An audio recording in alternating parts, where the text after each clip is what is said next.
Tanzwa kuna kisisa Jesu aponesa ilo shokora ura Jesu aponesa siwisa nikatese kumiri yokwenyanza tenzia nonchichuma Jesu aponesa simitani panyanza Jesu aponesa uzanyi vanyangaziwa Jesu aponesa imbanyi washitsuwa kana vari panyanza pasiri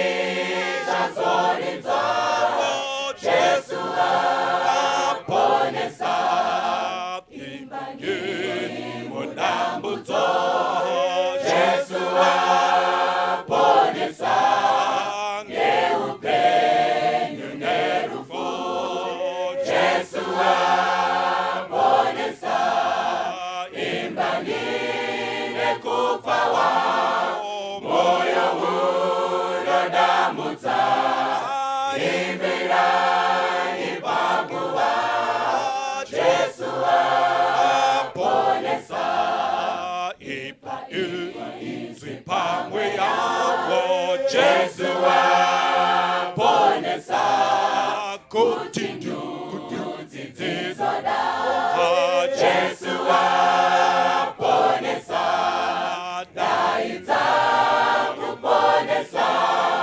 mumakomo nenina riore kukurira Jesu aponesa ipa izwi pamwe yavo Jesu aponesa kuti ndudzi dzizoda Jesu aponesa daidza kuponesa mumakomo nenina riore kukurira Jesu aponesa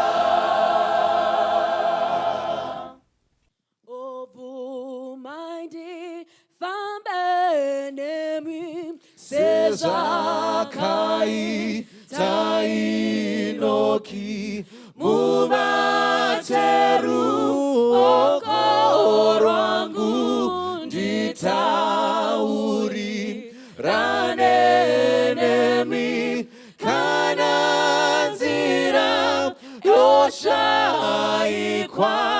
ndivumeidi fambenemi handingambo fambideka duturiri kuvuvuta mirauya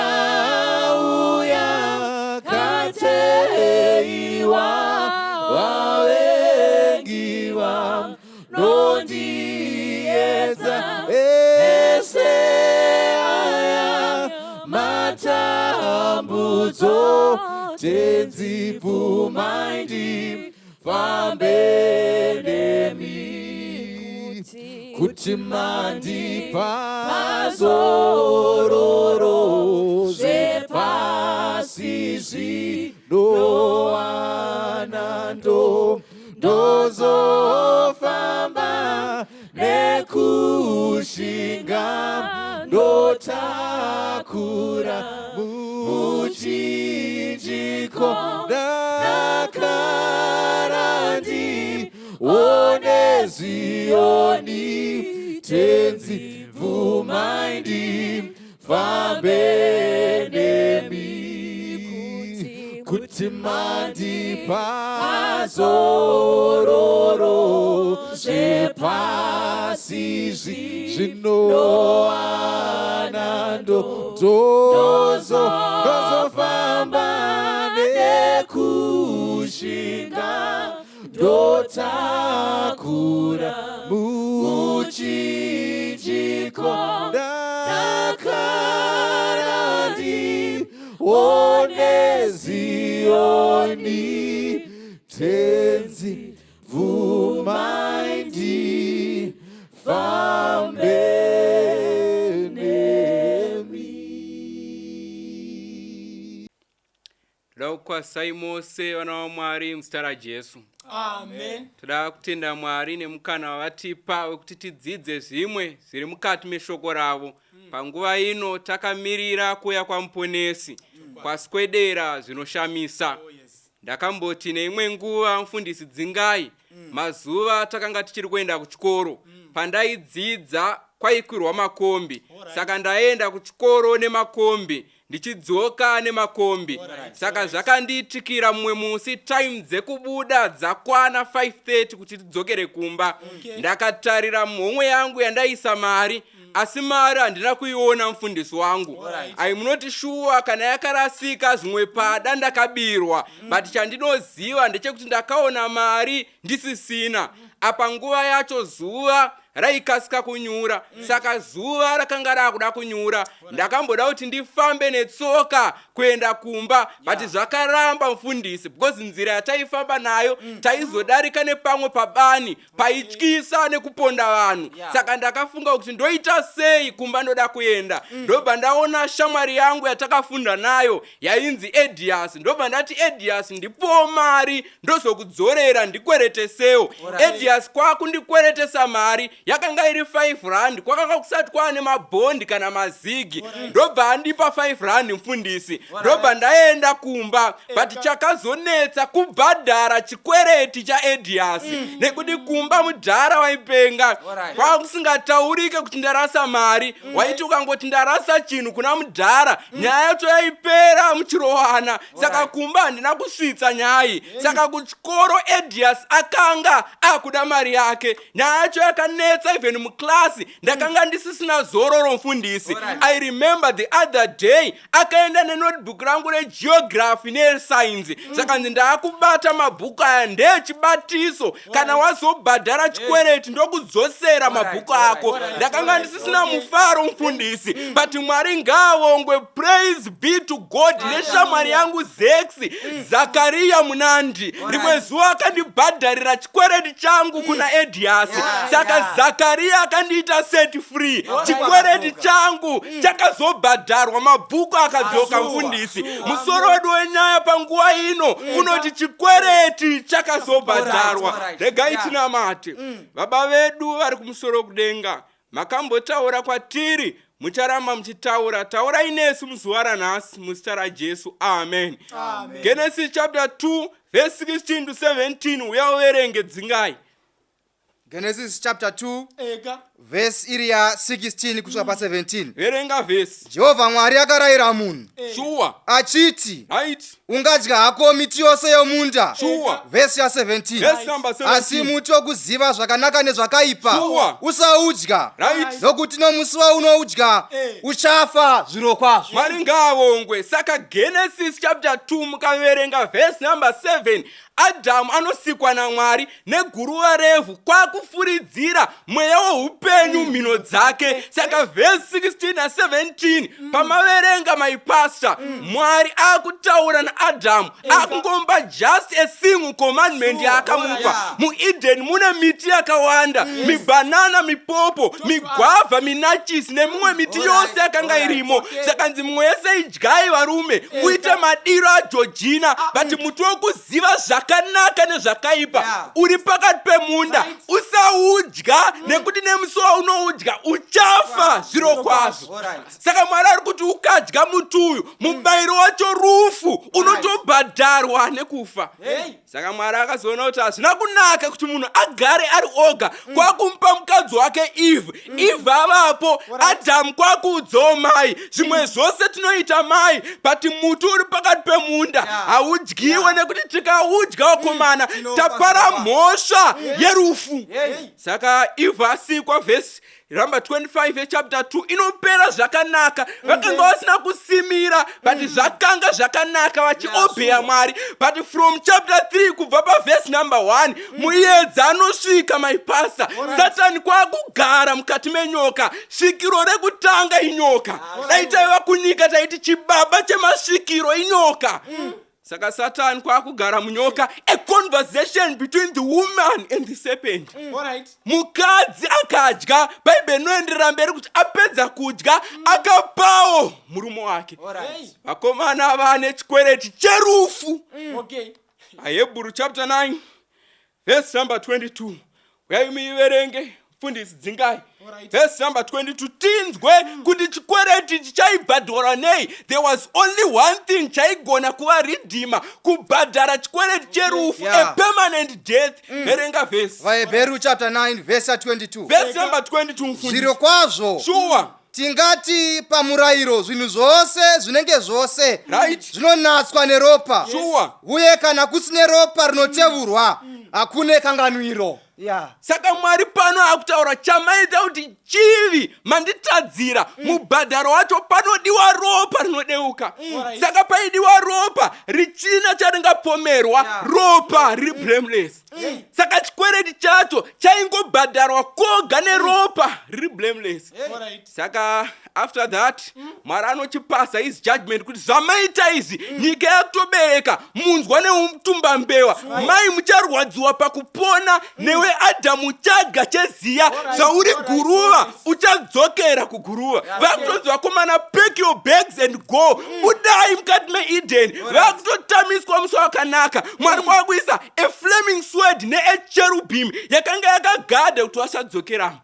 But Mwari ngaavongwe maipasa anovapa tariro kuti vakomana parudzi rwemukadzi pachabuda mukomana achabhadhara chikwereti achapwanya musoro wenyoka. Kana apwanya musoro wenyoka obhadhara chikwereti neropa rake okudzosai back mukati meEden. Saka panga pane chikwereti chaida amen. Haifana kuuya kuzobhadhara chikwereti. Saka vose vakubuda kubva kuna Adamu vari kufa komana kusvikira until chikwereti chabhadharwa. Ende chaida one man ane ropa ranga sina charingapomerwa. But tese isiso mfundisi takatiri mukati mechiuno cha Adamu. Saka Paul achizoti vose vakatadza vakasasvika pakubwinya kwaMwari. Saka pakatadza Adamu nesuwo takatadza. Kana ari poto vakomana takatengeswa pasi pezvivi. Saka patakatadzira Mwari through Adamu takabva tatengeswa kuna Satani. Saka paidiwa amen. Haigona kuuya obhadhara chikwereti otitenga back kubva kuna Satani todzoka kuna Mwari. Saka Adamu naEve after vanzwisisa this promise mukazoverenga Genesis chapter 4 verse number 1 where muifunde fundisi. Genesis chapter 4 pa verse number 1. Genesis chapter 4 verse number 1 my pastor. Verse ya 1. Pa verse ya 1 come on. Zvino Adamu akaziva mukadzi wake Eva. Sure. Iye ndokutora mimba. Right. Akapona Kaini. Sure. Akati ndawana munhu. Right. Ndichibatsirwa naJehovha. Verse ya 2. Saka Adamu naEve wazara firstborn yavo anova Kaini. Vakafara vakati I have gotten a man. Tawana munhu tichibatsirwa naJehovha. Saka mupfungwa dzavo waiti Kaini ndiye mukomana akanga achinzi naMwari achauya otidzikinura obhadhara chikwereti. But tariro inopwa pavanoona kuti Kaini imhondi auraya Abel. Saka Adamu naEve vakasvika pakufa vachiuraya gwai ranga risina charinopomerwa rainongedzera kuuya kwemukomana. Vakasvika pakufa vakatarira kuuya kwemukomana. Magenealogy ekubva pana Adamu vese zvichienda kuna naSethi vakanga vakamirira kuuya kwemukomana. Mataura zvakanaka munhu waMwari. Adamu ndokubva azvara Seti. Seti ndokubva azvara Enosi. Enosi ndokubva azvara Kanani. Kanani ndokubva azvara Mahalalel. Mahalalel ndokubva azvara Jared. Jaredi ndo akazvara Enoki. Yeah. Kana uchiverenga mufundisi wangu pana Genesis chapter 5 verse number 24 Bible richakuudza uchisika ipapo kuti Enoki wakafamba naMwari akasazovapo nokuti Mwari akamutora. Regai ndikuudzei vana vaMwari, vamwe vakafunga kuti pamwe Enoki ndiye mukomana aizobhadhara chikwereti. Kunyange zvake Enoki Bible richipupurira kuti wakafamba naMwari but aisakwanisa kubhadhara chikwereti. Terera unzwa hapa, Enoki waitadza nei kubhadhara chikwereti? Iye akafamba naMwari, Mwari kusvika pakumutora. But rangarira kaEnoki ndiye anonzi naJudhi. Kana uchiiverenga zvakanaka achakuudza uchisvika ipapo kuti Enoki wechinomwe kubva kuna Adhamu. Saka zvazvinoreva Enoki rudzi gumwe chete naAdhamu. Adhamu ndiye wekudonha, ndiye wekudya muchero wakaanganzi naMwari asadya. Saka vanhu vanoramba vakatarira kuti ndianiko achagona kubhadhara chikwereti ichi. Saka nyaya inofamba munhu waMwari. Tinoenda pamurovezve. Vanhu vatobva vafunga kuti zvatava pamurove pamwe kuda Noa zvaaponeswa nemhuri yake ndiye unogona kubhadhara chikwereti. But ukaidzidza zvakanaka, Noa ndiye munhu uya wekutanga kubika kachasu. Saka Noa aisakwanisa kubhadhara chikwereti. Tobva ipapo tunoenda paSodoma neGomora. Tosvika pana Loti. Kunonzi Loti wakaponeswa kubva muSodoma neGomora. But Loti aponeswa muSodoma neGomora waisakwanisa kubhadhara chikwereti. Mhaka ndeye kuti wakavata nevana vake. Saka panyika paita crisis yekuti ndianiko uchakwanisa kuti abhadhare chikwereti. Wangada kuziva munhu waMwari kuti Abrahamu, nyangwe naAbrahamu mufundisi wangu, waisagona kubhadhara chikwereti. Muripo here, mungataura zvaDhaniel, mungataura zvaJove, aisakwanisa kubhadhara chikwereti. Saka ndiani anokwanisa kubhadhara chikwereti? Saka tine mubvunzo mukuru watoda kuti tibvunze kuti ndiani panyika pari kushayikwa anokwanisa kubhadhara chikwereti.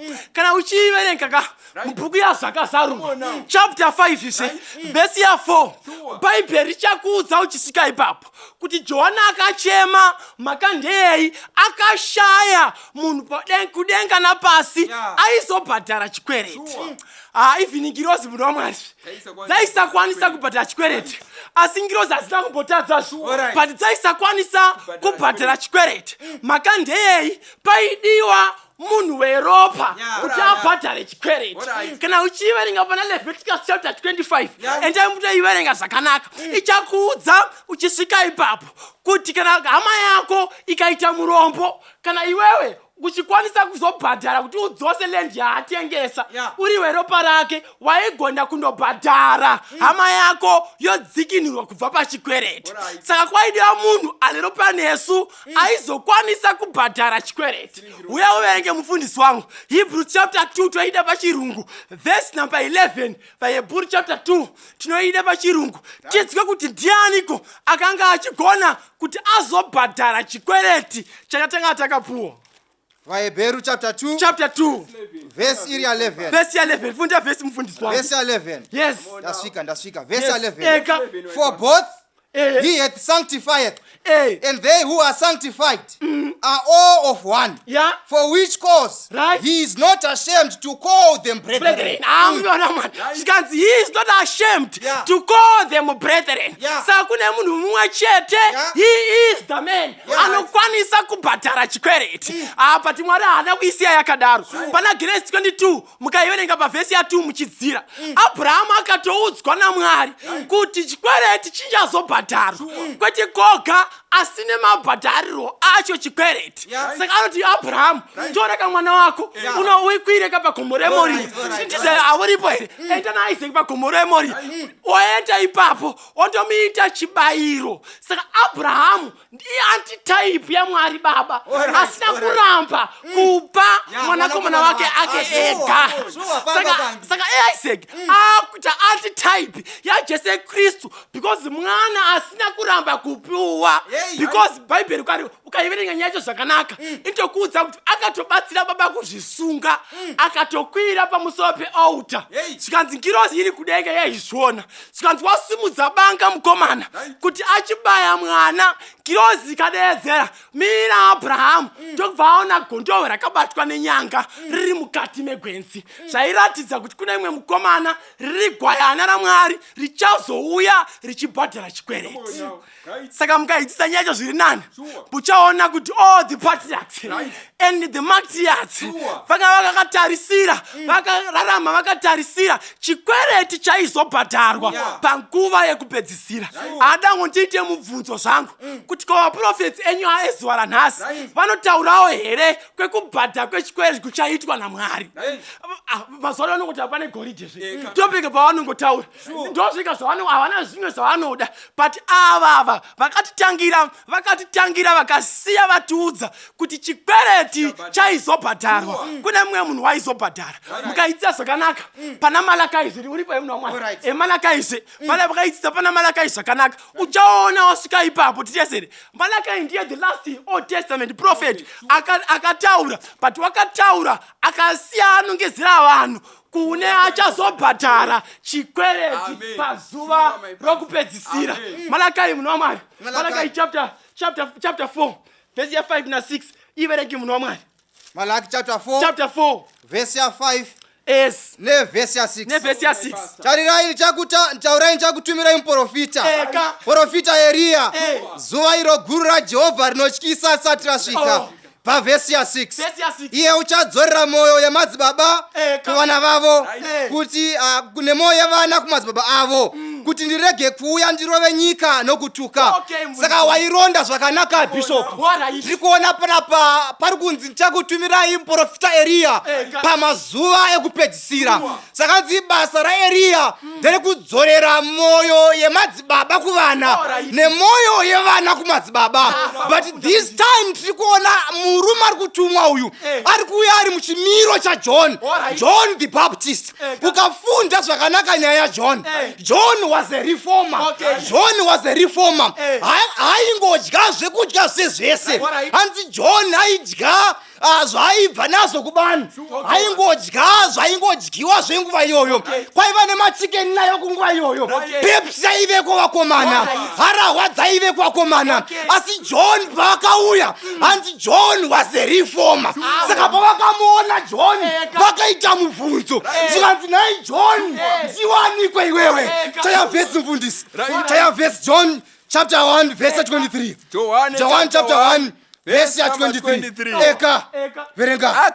Akati kudi ndinizwi rounodana ari murenje richiti kudi uramisai nzira yaShe sezvakarebwa nomuprofita Isaya. Imomirai ipapo. Zvinonzi vaFarisi vakanetseka vakati ndiwanikwe iwewe. Hanzi vakaenda kuriver Jordan kwaibhabhatidza vachiona even dressing yake haipfeka mapfekero aitwa nemamwe mayuthi, haipfeka mapfekero aitwa nababa venguva iyoyo. Asi John was a reformer. Pavakamuona vakanetseka vakati maybe John might be the man. Hanzi vose vakadzika kuriver Jordan vakati ndiwani murume. Zvikanzi I am the voice of the one who is crying, zvikanzi in the wilderness. Saka John ari kuvaudza kuti aiso varume mapatriarchs akauya akapfuura, handiniba zvanzi ndirinzwi reunodedzera uri murenje. Vakanetseka varume venguva yake John vachitsvaka kuti ndianiko aizobhadhara Chikwereti. John chapter 1 verse 29. Verse 29. Eka verenga ava mangwana hanzi ava mangwana wakaona Jesu achiuya kwaari akati kudiyeka tarirai gwayana raMwari rinovhisa zvivi zvenyika. Hanzi ava mangwana acho, hanzi Johana akaona Jesu achiuya akati behold the lamb, behold the lamb, tarisai gwayana raMwari which taketh away the sins of the world. Saka vari kunetseka. Hanzi John mangwana acho akavapa mhindu akati varume handini maifunda zvakanaka vafundisi. Hanzi vakatanga kutenda pana Kaini, hanzi pana Kaini tareka kona. Hanzi vakaenda pana Seti tareka kona. Vakafamba kana pana Mahalaleo tareka kona. Vakaenda pana Abraham tarei kona. Kusvika pana John andodzi naJesu hakune munhu wakaberekwa nemukadzi unopfuura kuna John. Saka tiri kuona panapa kuti amangwana acho anongoudzwa kuti no, tarisai muone gwayana rinovhisa zvivi zvenyika. John chapter 4 woifunda apa verse 29. Sati wasvika ipapapo ukaifunda pa chapter 2 chapter 1 yoyo tinoona Jesu ambasa rekutsvaka vadzidzi vake. Zvinonzi kune mwe mukomana wainzi Philip, hanzi akaenda kuNathaniel akati Nathaniel, we have found the Messiah. Tamuona Messias. Verenga verse verse 29. Ekafamba uyai muone munhu wakandiudza zvose zvandakaita. Pane conversation panapa yemukadzi wepaSamaria. Reka ndipodivheja zvishoma mufundisi. Hanzi vadzidzi vaJesu vakatopinda nemuSamaria, hanzi vakaenda kunotenga chingwa, asi Jesu ari oga akananga patsime raJakobho. Mubvunzo wandinawo kuvadzidzi, chikafu chaida kunotengwa chida kudyiwa ichi changa chakawanda sei zvekuti vakaenda kutenga chikafu vose? Jesu ari pamission. Tiri kudzidza chinhu ichi pamasikati ano kuti vanhu venyika ino they are committed pakutsvaka chikafu chenyika ino. Vanhu venyika ino vakagara pabusiness avo. Vanhu venyika ino havanei neshoko raMwari. Kana pakanzwai nezvegumi nezvipo they will not bring. Why? Because vakagara pazvinhu zvenyika ino. Asi Jesu ari kudzidzisa pamasikati ano kuti mukati menyika ino tingaiti zvezvo atingade. Chaanganya kufambira anganya kufamba kuti auye neshoko raMwari. Jesu akapinda nemuSamaria aine mission yekuti anotaura nemukadzi. Hanzi achitaura nemukadzi anoudza mukadzi kuti nhai mai dondipewo mvura ndimboimwa. Zvikanzi nemukadzi maJudha nemaSamaria isu atidyidzane. Asi ukaifunda zvakanaka vanhu ava vaiva vanhu vemunhu mumwe chete vakasepara panguva yaRehoboam. Asi tikona muSamaria ane grudge kunzi panapa maSamaria nemaJudha atidyidzane. Ndo zviri nyika yatiri kuramatiri nhasi uno. Kungave kumhuri kwenyu chaiko vangava vana vemunhu mumwe chete vanovengana kugodorana kuratidza kunge havana ropa rimwe chete mukati meropa ravo. Saka tikona hanzi Jesu anotaura kwavari acha nemukadzi uyu obva dai waiziva anokukumbira mvura ingadai wakumbira kwandiri. Saka conversation iri kuendera mberi. Mukadzi anovhunzwa kuti ko murume wako uripi nhai mukadzi? Zvikanzi hanzi ine mukadzi. Jesu hanzi handina murume nemukadzi. Jesu akataura kwaari akati apa wareva zvokwadi nekuti wawanaye ava wechishanu. Inzwai vana vaMwari mukati menyika yatiri kuramatiri. Kana wada zvaJesu revesa nemwoyo wese. Kana Jesu achikubvunza taura zvokwadi sezvairi. Mukati memasikati ano panotsvakwa vana baba nanamai, vakomana nevasikana vanogona kutaura chokwadi kunyange chichiurayiswa.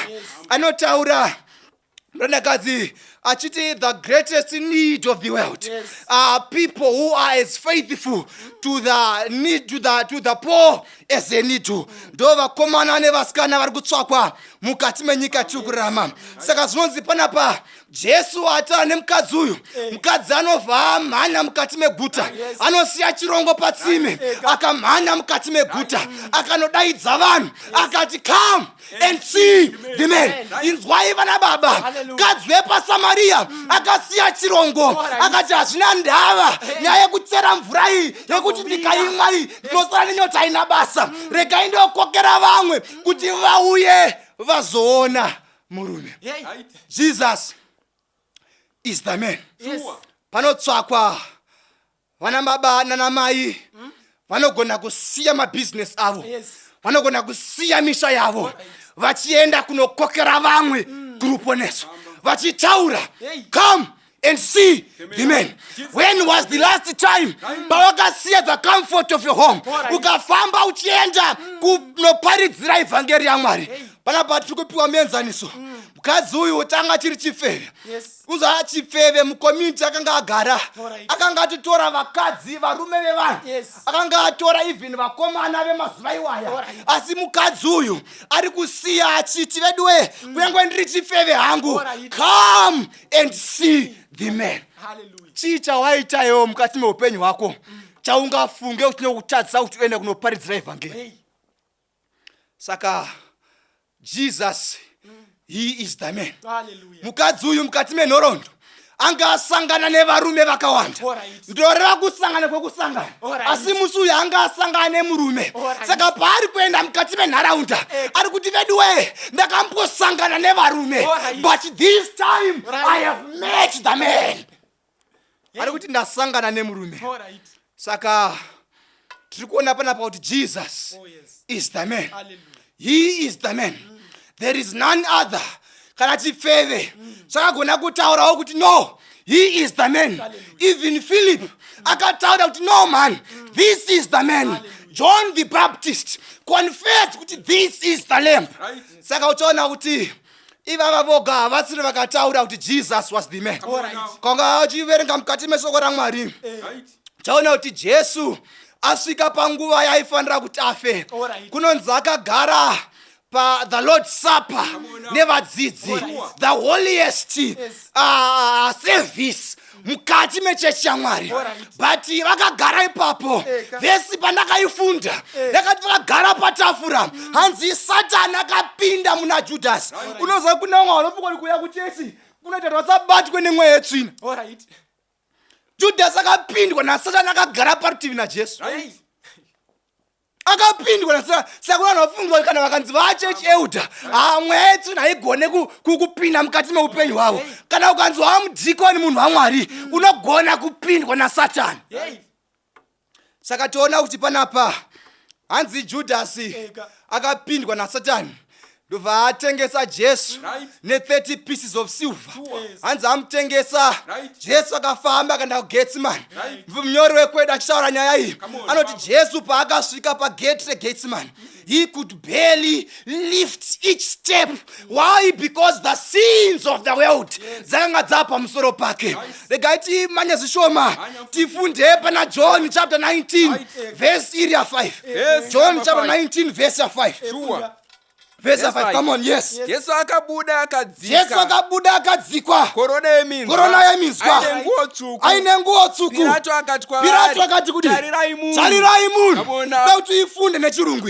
Hanzi Jesu akati abuda akadzikwa korona yeminzwa. Akafuka nguo tsvuku. Hatina nguva yekutsanangura korona yeminzwa nenguo tsvuku. Asi hanzi akati abuda kudaro, hanzi Pilato akati kwavari paiva nevarume vaigara taSanhedrin court.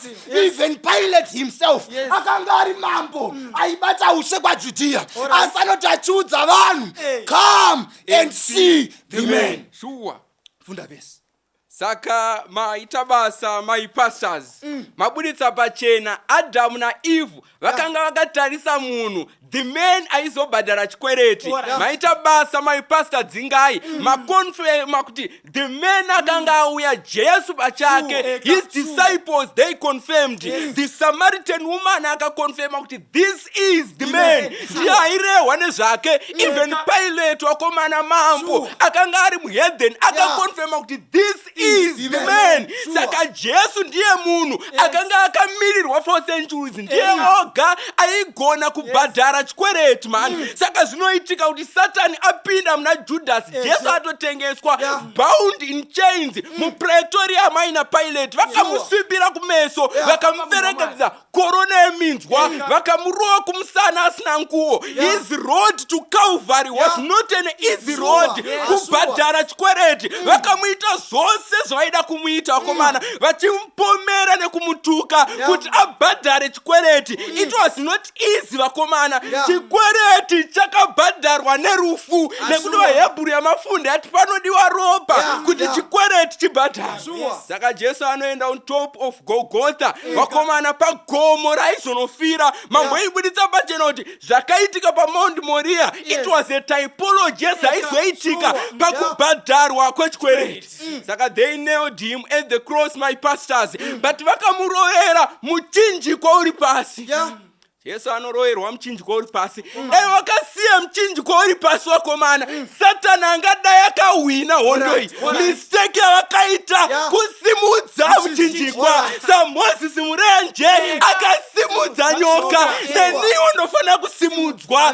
John 12 verse 32. Kana ndasimudzwa panyika, I will draw all unto me. Kana ndasimudzwa, mbavha dzichauya kuruponeso. Kana ndasimudzwa, nepfambi chikwereti chadzo ndabhadhara dzichaponeswa. Kana ndasimudzwa pamuchinjikwa, nanasoko aita zvemashawi namashopeshope, nevo vachauya kuruponeso. Kana ndasimudzwa panyika, nevanga vakanetswa nemaaddictions emadrugs, nepornography nemasturbation, naivowo vachaponeswa. Jesu akabhadhara chikwereti to empower us kuti timire pakawa naAdamu ekutanga. Saka it was Friday, my pastors. Allow me to imagine tite tinamati. Vakomana vamuroera Friday vakomana, Jesu anofa afa, anodaidza kuti zvapera. It is finished. Saka pane chigwai chechibatiso chaka chiripo da kupiriswa. Gwai rakasvotoka rakaenda kubvuma kuti vakomana dhimeni azouya watainongedza kwaari. Saka gwai rakatokonfirma, my pastors, kuti Jesus was the man. Gwai rikatiza rikaenda. There was a darkness panyika. I imagine, my pastors, kuside remuvengi kembi ya Satan kwakaitwa board meeting vachifara kuti Christ uya tazomuwina afa. Saka zvinoitika sekudaro, Satan kwakutofona anoita meeting nemaangels ake kuti vakomana, ndiani angachengeta Jesu, because Jesu akati anomuka. Mademons anouya in their ranks. Uya achiri ndipe assignment yekuchengeta Jesu.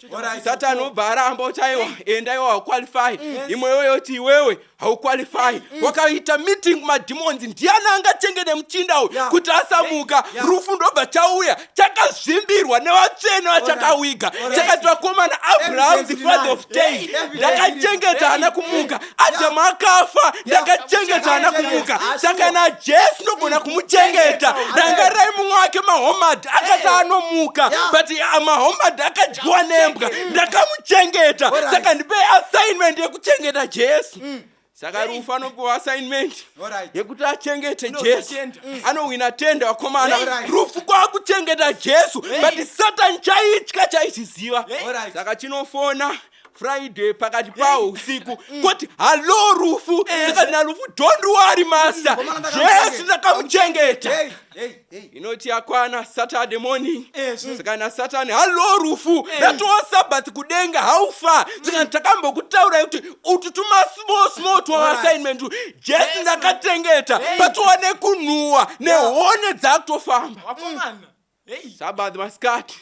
Hello Rufu, skanzi Jesu ndakachengeta. Mapata akaitwa kuside kwemademons kuti Jesu tazomuwina, but Mwari ngawo mufundisi. Dai Jesu akangofa komana, nekutenda kwedu kwaiva pasina. Early Sunday morning kudenga, Mwari akati, where is Emmanuel? I miss my son. Gabriel kwakuzvika with the speed of lightning. Emmanuel baba vako vanokudana. Yesu akamuka. Vanhu vaMwari early Sunday morning.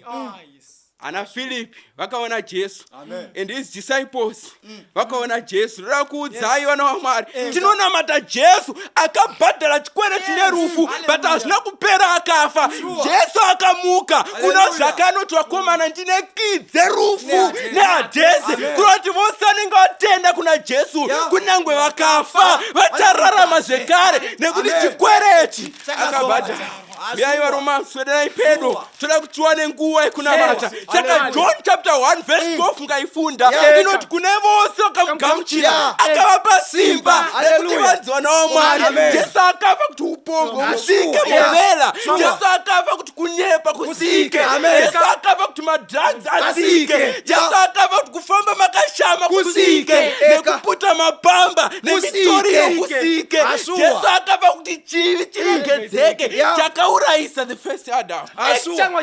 Chapter 4 munhu waMwari verse number 12 kana uchiiverenga mubhaibheri inotaura pachena kuti hakuna rimwe zita ratingadana kudenga napanyika kunze kwezita raJesu. Amen. Zvakadzarurwa chapter 7 iri verse 14 panobvunzwa kuti kondivanani handizivi bani imi mungatoziva pamanzi these are they vakasuka nguo dzavo vakadzichenesa muropa regwayana. Inzwai hama vadikani, Jesu akufa kaile kanokonfesa I have found no guilty in him. Akageza maoko akati ropa rake ngarive pamusoro penyu. Zviri kunzi pano naJohn zvakazarurwa hanzi ava vanofanira kusuka nguo dzavo vodzichenesa muropa regwayana. Mune simba muropa raJesu. Vanga waendera kuna Jesu wasambwa here chimiro chako. Uchafirei hama yangu. Jesu akabhadhara chikwereti. Ko pana Peter anoti muchiziya kuti hamuna kutengwa nezvinora kana nesirivheri kana ndarama asi makatengwa nemutengo weropa. Jesu akabhadhara neropa. VaHebrew 9 verse 28 inoti zvakaitwa chibayiro kamwe chete achaonekwa zverwechipiri. For the second time he is going to appear. Ari kuuya kuzotora vakabvuma kuti Kristu makabhadhara chikwereti. Gadzirira nekukasika Kristu anodzoka. Tinamatirei pastor. Ngatinamatei. Baba vedu vari kudenga, musaramuponesi mambo Jesu. Faro wedu pamasikati ano kuya pamberi pechigaro chenyu chemutsa. Idi chikwereti chakabhadhara. Dai kwaisava kuda kwenyu imi Mwari, isu tingadai tisiri pano. Tinotenda neropa rakabvinza pamuchinjiko. Ropa raive risina gwapa kana charinopomerwa. Ropa rinogeza zvivi zvevanhu vose zvenyika yose. Da kukutendai Mwari kuti imi ropa renyu rine simba rekutinatsa. Kanganwirai mukoma avo, kanganwirai sisi avo, regerai baba avo namai avo muvarangarire. Chose tipei simba rekugeza zvimiro zvedu. Tichenese macharacters edu. Tanetswa nema-addictions, tanetswa nezvinhu zvepane rino pasi, asi imi makatindavadza ruoko rwenyu muchitidana kuruponeso. Tinzwireiwo ngoni mutsvene waIsraeri. Pamazuva ekupedzisira we cry and we plead for the outpouring of your Holy Spirit. Tigadzirise zvimiro zvedu mukati kudzonga nyika ino. Tinokutendai muzita raJesu nogara nekusingaperi. Amen. Muponesi ndichamziva nyangwe mumatambudzo, nyangwe mukufamba kwangu ini ndichatevera. Muponesi ndichamziva nyangwe mumatambudzo, nyangwe mukufamba kwangu ini ndichatevera. Ndofamba munzira dzakanaka, nyangwe vese vakusiya ini ndichatevera.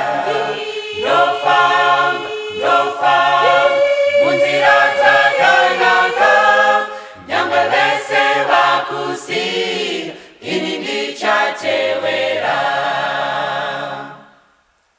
Ndichatakura mchinjiko, ndichatevera Jesu.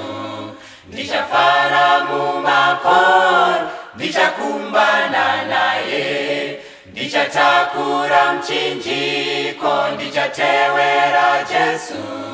Ndichafara mumakono, ndichakumbana naye. Ndofamba munzira dzakanaka, nyangwe vese vakusiya ini ndichatevera. Ndofamba munzira dzakanaka, nyangwe vese vakusiya ini ndichatevera. mangwanani mumaneru aneni ndichafamba ndomurumbidza mumativi omana ondimutsa mangwanani mumaneru aneni ndichafamba ndomurumbidza mumativi omana ndofa munzira dzakanaka nyangwe vese vakusiya ini ndichatevera ndofa munzira dzakanaka nyangwe vese vakusiya ini ndichatevera ndofa munzira dzakanaka nyangwe vese vakusiya ini ndichatevera ndofa munzira dzakanaka nyangwe vese vakusiya ini ndichatevera